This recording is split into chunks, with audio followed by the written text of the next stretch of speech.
नमस्कार, मी करण आपलं सगळ्यांचं माझ्या चॅनलवर स्वागत आहे. मित्रांनो, इस्रायलने 12 जूनच्या दिवशी ऑपरेशन रायझिंग लायन हे इराणच्या विरोधात सुरू केलेलं होतं.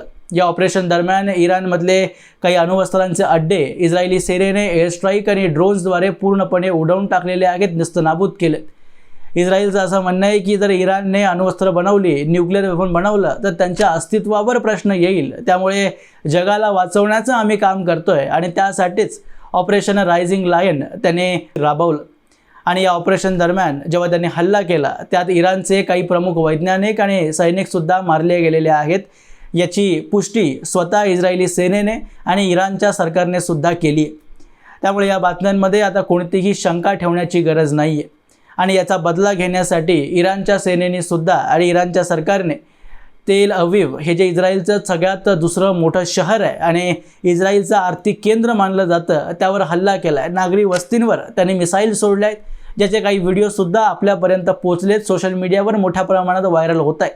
ते व्हिडिओज मी स्क्रीनवर लावतोय, तुम्ही पाहू शकता की इस्रायलचा आयरन डोमसुद्धा इराणच्या काही मिसाईल्सला रोखण्यात अयशस्वी झालं.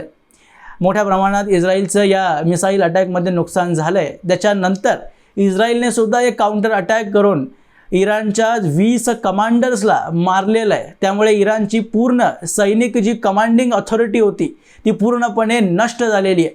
आज इराणची वायुसेना आणि जे इतर भाग आहे ते पूर्णपणे इस्रायलसमोर हतबल झालेत.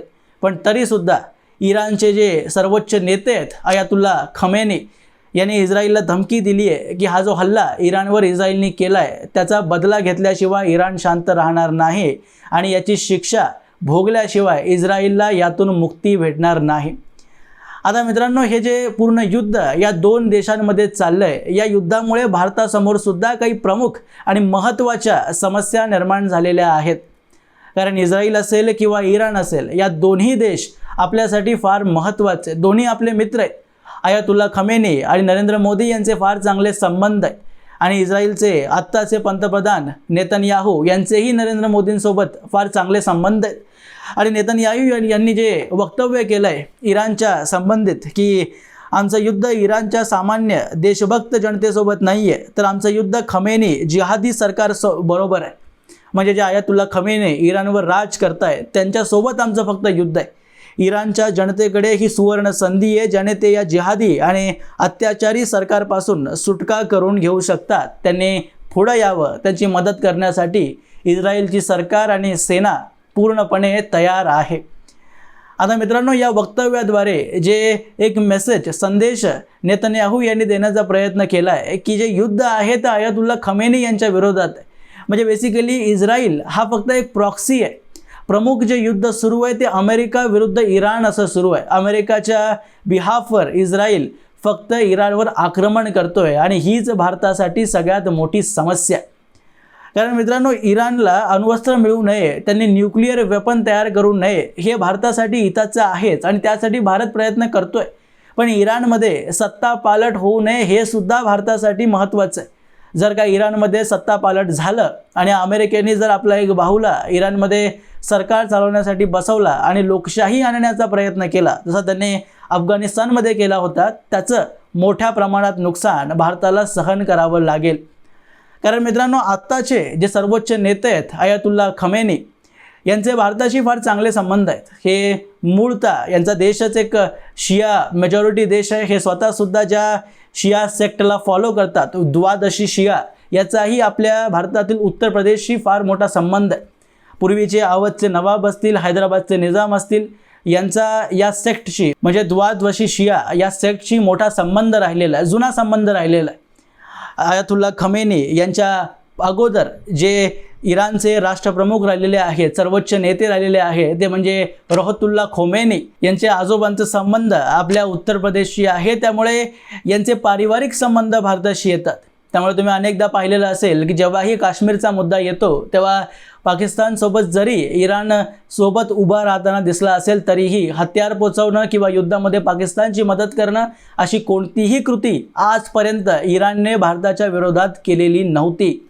इराणने अनेक वेळा भारताला मदत करण्याचं काम केलं आहे. त्यामुळे इराणची आत्ताची सरकार ही इस्रायलसाठी कितीही डेंजरस असली, कितीही धोकादायक असली, तरीसुद्धा भारतासाठी आणि आपल्या जनतेसाठी इराणची सध्याची सरकार फार फायद्याची आहे आणि ती सरकार टिकून राहणं आणि ती टिकून राहताना त्यांच्याकडे अणुअस्त्र न येणं अशा प्रकारची भूमिका भारताला ठेवणं गरजेचं आहे आणि तीच आपली सरकार ठेवण्याचा प्रयत्न करते. पण अमेरिका ज्या प्रकारे एक प्रॉक्सी युद्ध करण्याचा प्रयत्न करते ते फार वाईट आहे. कारण ज्या डीलची चर्चा, न्यूक्लिअर डीलची चर्चा मागच्या अनेक वर्षांपासून इराण आणि अमेरिका यांच्यामध्ये सुरू आहे, त्या डीलला आता पूर्णपणे इराण स्वीकार करण्यासाठी तयार नाही आहे. इराणचं असं मानणं आहे की त्यांच्या सुरक्षेसाठी त्यांच्याकडे न्यूक्लिअर वेपन असणं फार गरजेचं आहे आणि ते डेव्हलप करणं त्यांचा हक्क आहे. पण अमेरिका कोणत्याही परिस्थितीत इराणला अण्वस्त्र देण्यासाठी तयार नाही किंवा त्यांना तयार करू देण्यासाठी तयार नाही. त्यामुळे इस्रायलच्या द्वारे त्यांनी हा हल्ला केला आहे. इस्रायल जरी आज हल्ला करताना आपल्याला दिसत असला तरी इस्रायलचं हे युद्ध नाही आहे. युद्ध मुळात अमेरिका विरुद्ध इराण असं सुरू आहे आणि जर सत्तापालट झालं इराणमध्ये, जे होण्याचे चान्सेस फार कमी आहेत, पण जर झालं तर याचं सगळ्यात जास्त नुकसान भारताला होईल. कारण सत्तापालट झाल्यास इथली सरकार जी अमेरिकेची गुलाम असेल ती भारत विरुद्ध पाकिस्तान असं जर उद्या काही युद्ध वगैरे झालं तर त्या युद्धात इराणची बाहुल्यागत वागणारी सरकार अमेरिकेसाठी पाकिस्तानचं मदत करताना तुम्हाला दिसून येऊ शकते. आजची सरकार ही भारताच्या फायद्याची आहे. या दोन देशांमधलं युद्ध आता बऱ्याच महिन्यांसाठी चालेल हे सुद्धा अगदी स्पष्ट आहे. कारण अमेरिका आणि इराण यांच्यामधले न्यूक्लिअर डीलवरलं चर्चा पूर्णपणे इराणने थांबवलेली आहे. आता येत्या महिन्यांसाठी किंवा वर्षभरासाठी जी परिस्थिती भारतासाठी निर्माण झाली आहे ती फार अवघड आहे. त्यामुळे भारत सरकार आणि नरेंद्र मोदी यावर आपली भूमिका आंतरराष्ट्रीय राजकारणात कशी स्पष्ट करतात ते पाहण्यासारखं असेल आणि आपली भूमिका यात आपण कसं ठेवणार आहोत हे सुद्धा अगदी रोचक असणार आहे. असं मित्रांनो, याबद्दलची तुमची मतं तुम्ही मला कमेंट बॉक्समध्ये अवश्य सांगू शकता आणि असेच माहितीपूर्ण व्हिडिओज पाहण्यासाठी माझ्या चॅनलला सबस्क्राईब जरूर करा. भेटूया पुढच्या व्हिडिओमध्ये. तोपर्यंत जय हिंद, जय महाराष्ट्र.